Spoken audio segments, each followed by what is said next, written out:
Ada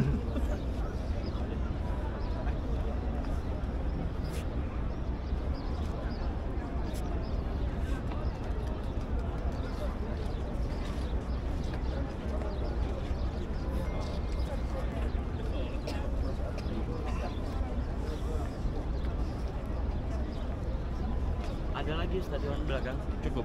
Ada lagi. Oh banyak. Tuan-tuan, ini adalah Sakifah Bani Sa'idah. Apa nama? Sakifah Bani Sa'idah. Apa nama sekali lagi? Sakifah Bani Sa'idah. Di belakang kita tuan-tuan ini adalah Sakifah Bani Sa'idah. Tempat di mana baiatnya Sayyidina Abu Bakar Siddiq menjadi seorang khalifah menggantikan Rasulullah SAW. Kita semua tahu Rasulullah SAW pada saat itu wafat pada hari Isnin dan juga dimakamkan, dikebumikan pada hari Rabu.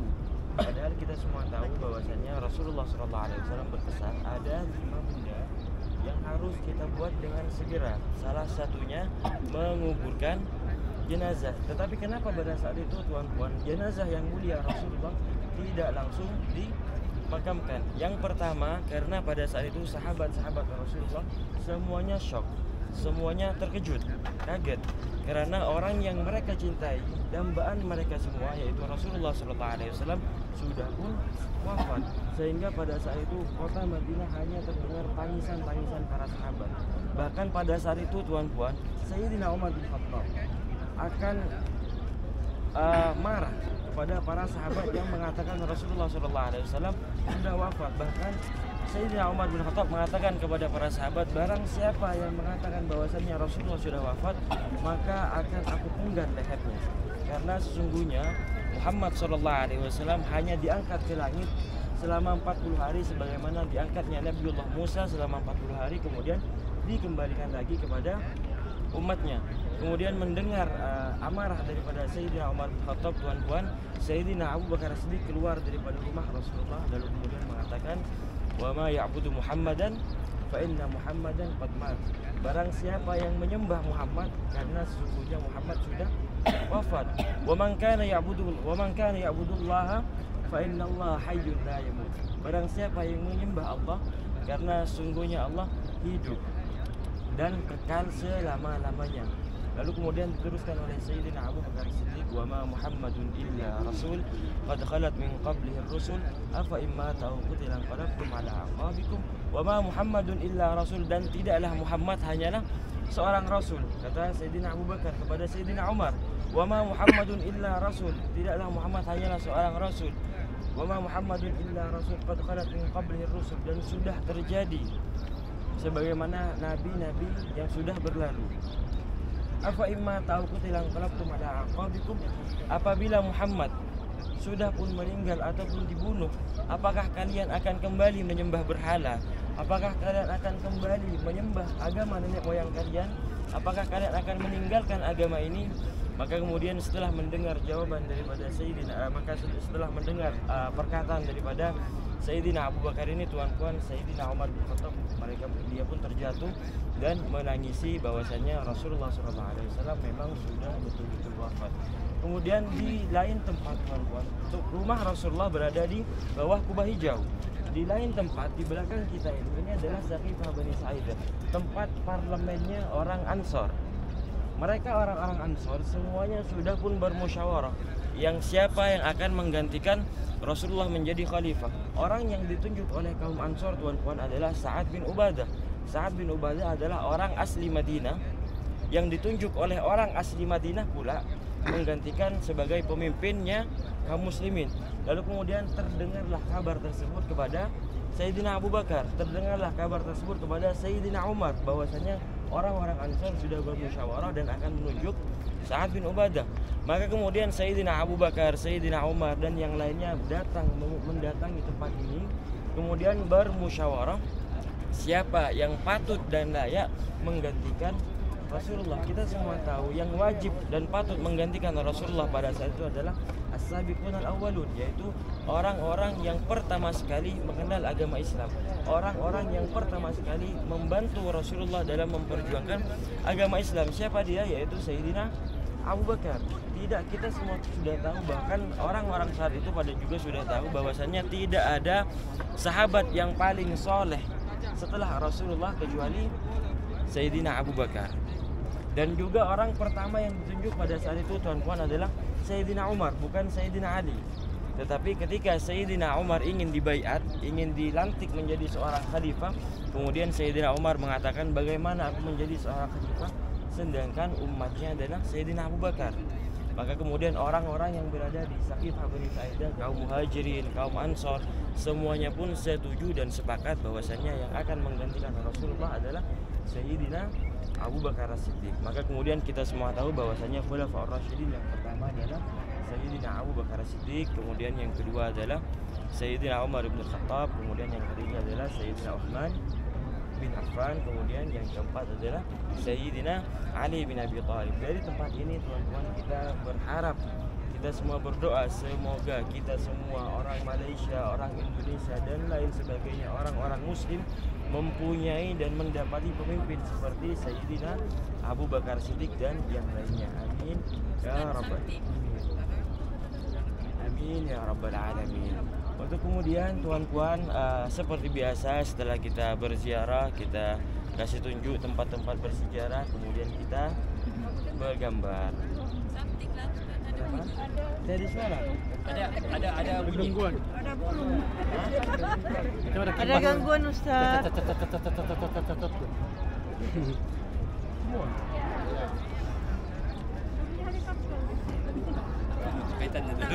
Tapi ada suara. Coba kasih mati dulu, kasih mati dulu.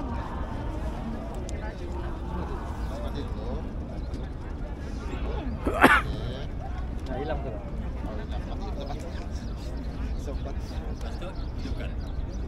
Kalau kena kita tekan off dia menghilang terus juga dia suara.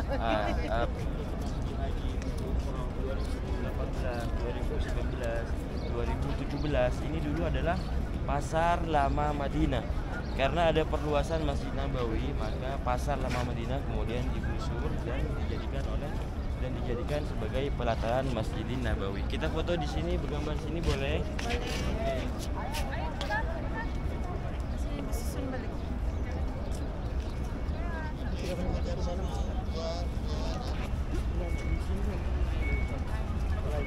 Dia sama juga di sini.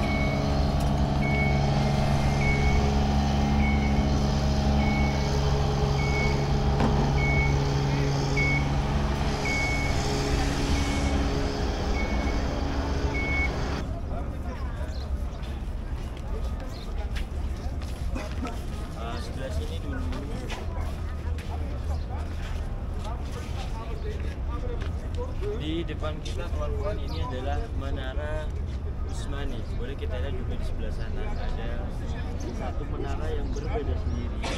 Dahulu ketika pada zamannya Umar bin Abdul Aziz, semua bangunan yang ada di kota Madinah tidak boleh lebih tinggi daripada menara yang ini. Boleh kita tengok, makanya bisa kita tengok juga di hotel-hotel yang ada di sini, semuanya tinggi daripada bangunan hotel, semuanya mayoritas sama. Jadi karena dulu pada saat zaman Umar bin Abdul Aziz, semua bangunan yang ada di Madinah tidak boleh lebih tinggi daripada menara hijaunya yang ini. Sama juga kita lihat di sini. Dan juga yang ini tuan-tuan, ini adalah Babus Salam. Ini adalah pintu nomor 1. Ini adalah pintu nomor 1. Pintu nomor 1 nama Babus Salam. Bisa kita tengok dulu saja.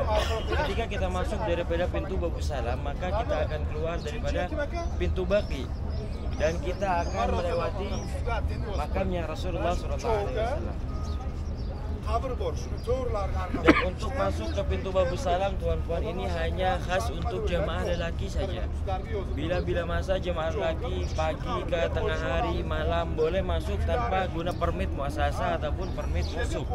Jadi bila masa pagi, tengah hari, sore bisa kita melewati dan berziarah kepada Rasulullah SAW langsung di depan makam Rasulullah SAW melalui pintu Babus Salam, pintu nomor 1. Pintu nomor 1 ini nama Babus Salam. Saja kita akan langsung melewati makamnya Rasulullah SAW. Ketika kita melewati makam daripada Rasulullah, maka kita akan berjumpa dengan bangunan yang ini. Bangunan yang pertama, tuan-puan, kita akan melewati bangunan yang sebelah sini. Ini semua kosong, tiada isi di dalam sini. Ada suara. Macam kita tengok Di dalam sini tidak ada siapa-siapa. Ini kosong. Kemudian kita jalan di sini. Kemudian kita akan berjumpa dengan bangunan yang ini. Ini adalah Rasulullah SAW. Makam sebelah Jadi untuk jemaah lelaki, ketika sudah masuk daripada pintu Babus Salam, berjalan lurus akan berjumpa dengan 1, 2, 3 seperti ini. 1, 2, 3. Jadi yang ini tidak ada siapa-siapa. Ini kosong. Jadi jangan bagi salam dengan yang ini, tetapi bagi salam dengan yang kedua.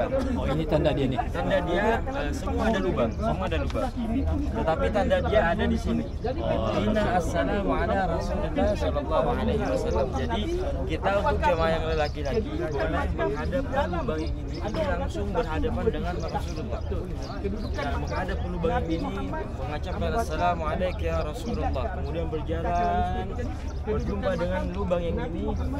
Inna assalamu ala Abu Bakar As-Siddiq. Jadi yang ini adalah Rasulullah, yang ini adalah Sayyidina Abu Bakar As-Siddiq. Kemudian kita ucapkan salam yang ketiga di lubang ini.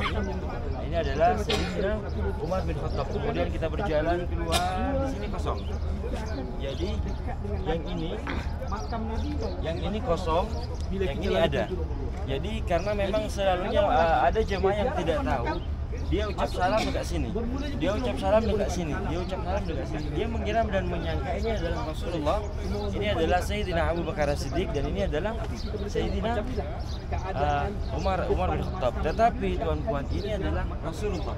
Rasulullah berada di sini. Tanda dia hanya berada di sini, bukan lubang. Kalau lubang semua ada lubang. Jadi tanda dia ada tulisan hina assalamu ala Rasulillah. Kemudian sekali lagi ini adalah Sayyidina Abu Bakar As-Siddiq, dan ini adalah Sayyidina Umar bin Khattab.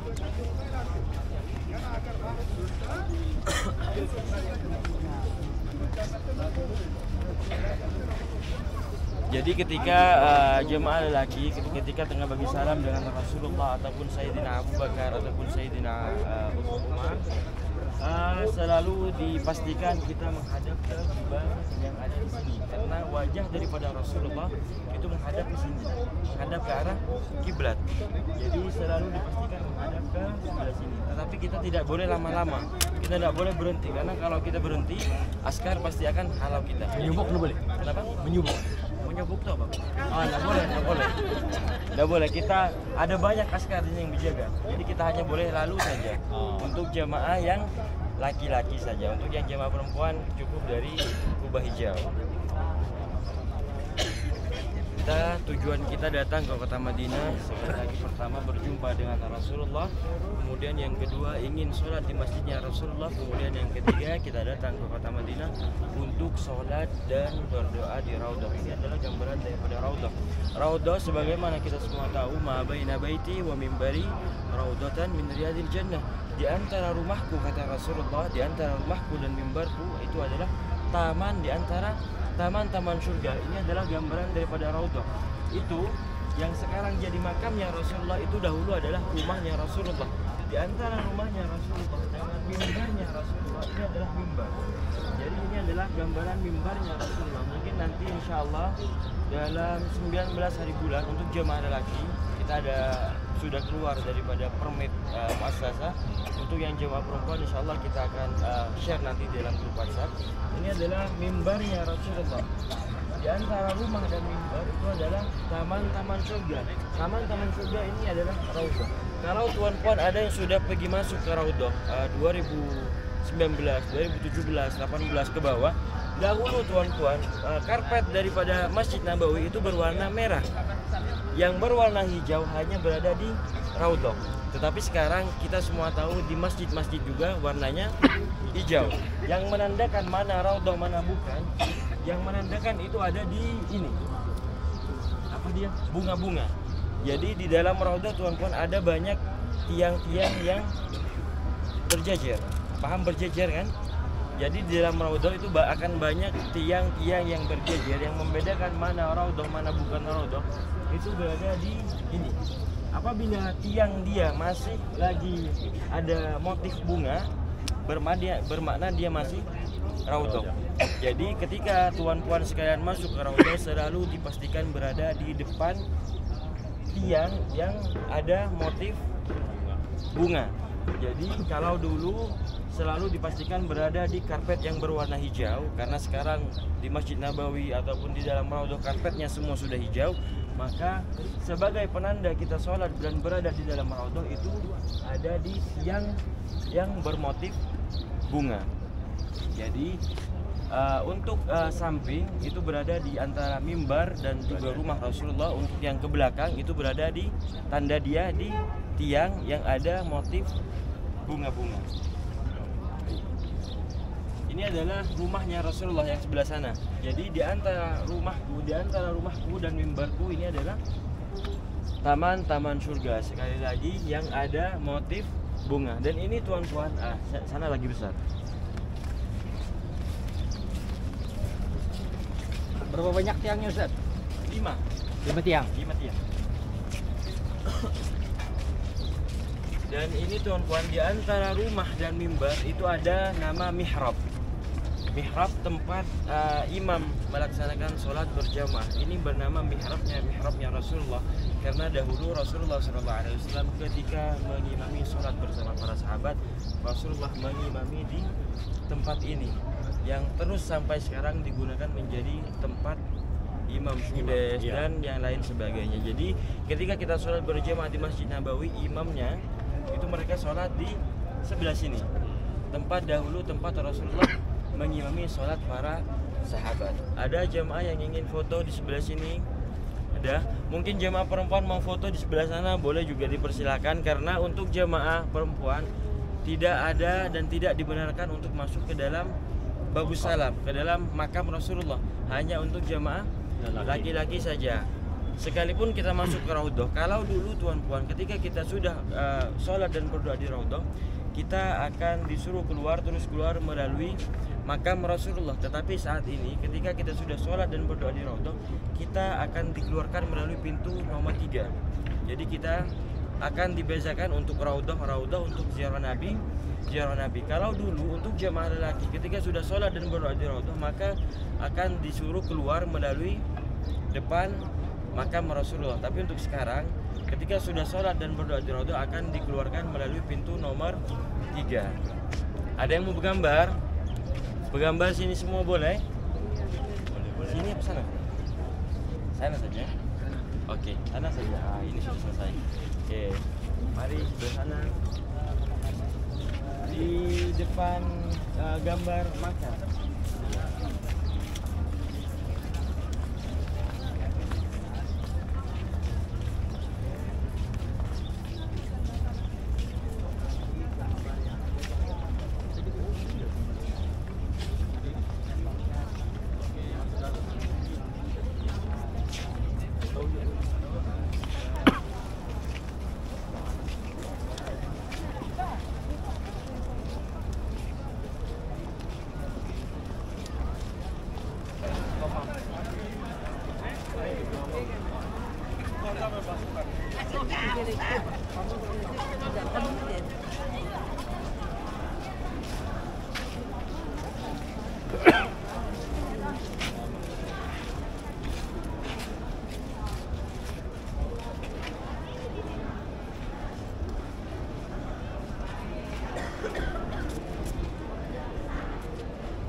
Oke.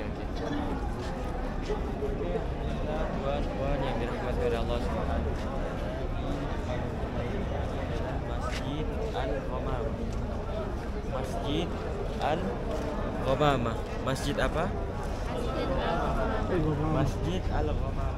Dalam bahasa kita tuan-tuan, Masjid Al-Ghamamah adalah masjid awan, sekumpulan awan. Kenapa masjid ini dinamakan Masjid Sekumpulan Awan, Masjid Al-Ghamamah? Karena dahulu tuan-tuan pernah terjadi suatu masa paceklik, masa kekeringan. Kemarau yang sangat panjang, tidak ada hujan selama waktu yang cukup lama, sehingga banyak sekali pokok-pokok kurma yang kering, banyak sekali pokok-pokok kurma yang mati, sehingga ada sahabat kepada Rasulullah yang melaporkan kepada Rasulullah bahwasanya banyak sekali pokok-pokok kurma yang mati karena sudah lama sekali tidak turun hujan.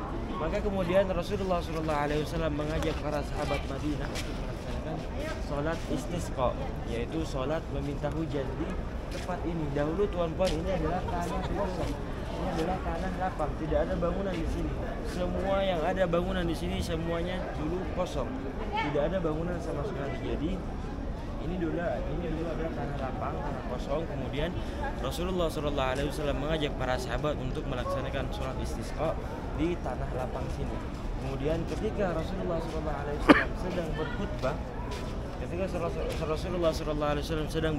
maka datang sekumpulan awan menaungi Rasulullah. Kemudian setelah Rasulullah selesai berkhutbah, setelah Rasulullah SAW selesai berdoa, maka tiba-tiba turun hujan yang sangat lebat yang membasahi kota Madinah. Selain juga disebut dengan Masjid Al-Ghamamah tuan-tuan, masjid ini, tempat ini disebut juga dengan Al-Musalla, karena tempat ini dahulu dijadikan tempat oleh Rasulullah untuk sholat Aidin, yaitu sholat Aidil Fitri dan juga Aidil Adha. Karena untuk sholat di Masjid Nabawi sudah tidak mencukupi, karena Masjid Nabawi pada zaman dahulu tuan-tuan tidak sebesar sekarang. Jadi semakin banyak kaum muslimin yang memeluk agama Islam, semakin banyak yang percaya kepada Rasulullah, maka Masjid Nabawi sudah tidak lagi cukup untuk menampung kaum muslimin ketika ingin melaksanakan sholat istisqa, ketika ingin melaksanakan sholat Aidil Fitri dan Aidil Adha. Maka kemudian di tahun kedua Rasulullah SAW melaksanakan sholat Idul Fitri dan juga Idul Adha di tanah kosong ini. Maka kemudian tempat ini juga selain disebut Al-Ghamamah, disebut juga dengan Masjid Al-Musalla. Dan di belakang kita tuan-tuan ada satu masjid berwarna coklat. Itu adalah Masjid Abu Bakar As-Siddiq, Masjid Sayyidina Abu Bakar As-Siddiq. Kenapa dinamakan Masjid Sayyidina Abu Bakar As-Siddiq? Karena pada saat itu tuan-tuan, ketika Rasulullah SAW mengimami sholat Aidil Fitri dan juga Aidil Adha di tempat ini, lalu kemudian ketika Sayyidina Abu Bakar As-Siddiq menjadi seorang khalifah menggantikan Rasulullah, Sayyidina Abu Bakar As-Siddiq mengimami sholat Aidil Fitri dan Aidil Adha di tempat sana. Maka kemudian kita mengenal dengan satu nama, yaitu Masjid Sayyidina Abu Bakar As-Siddiq, tempat di mana Sayyidina Abu Bakar As-Siddiq mengimami sholat Aidil Fitri, Aidil Adha dan lain sebagainya. Dan juga di belakang kita tuan-tuan ada satu masjid berwarna putih, ada nampak semua di belakang sana. Ada satu masjid dengan satu menara di sana. Itu adalah Masjid Sayyidina Ali bin Abi Thalib. Ceritanya sama juga, ketika Sayyidina Ali bin Abi Thalib menjadi seorang khalifah, menjadi seorang pemimpin, Sayyidina Ali bin Abi Thalib mengimami sholat Aidil Fitri, mengimami sholat Aidil Adha di tempat sana.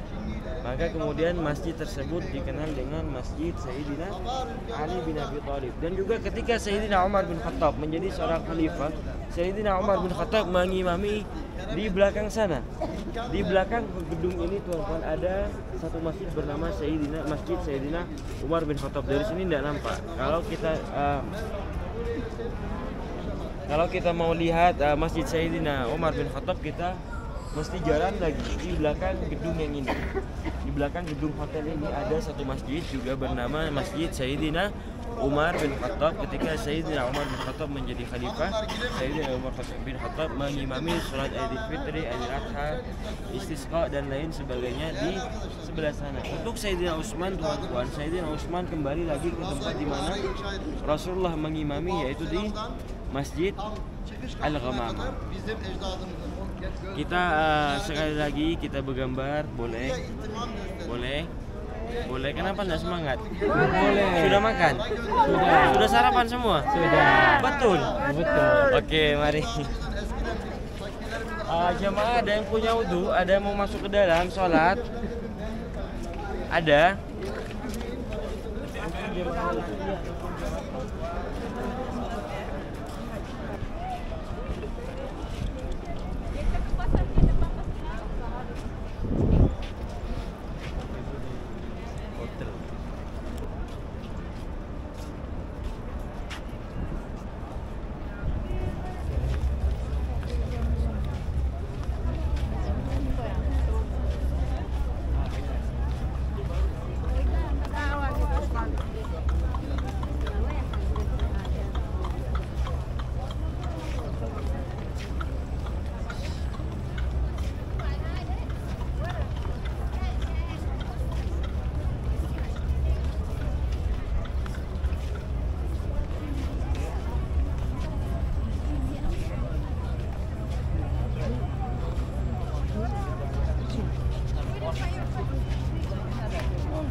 Gumbas sama Gumbas.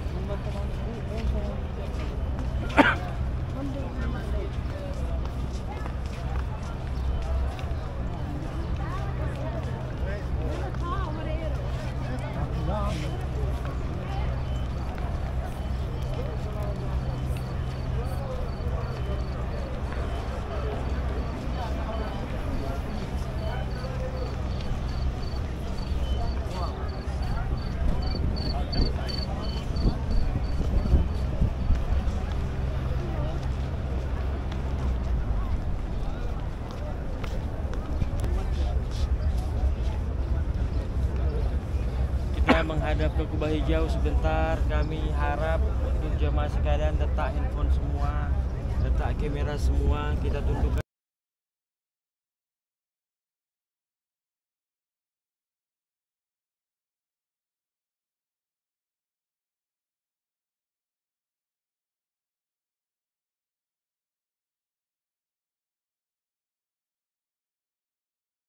Thank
you.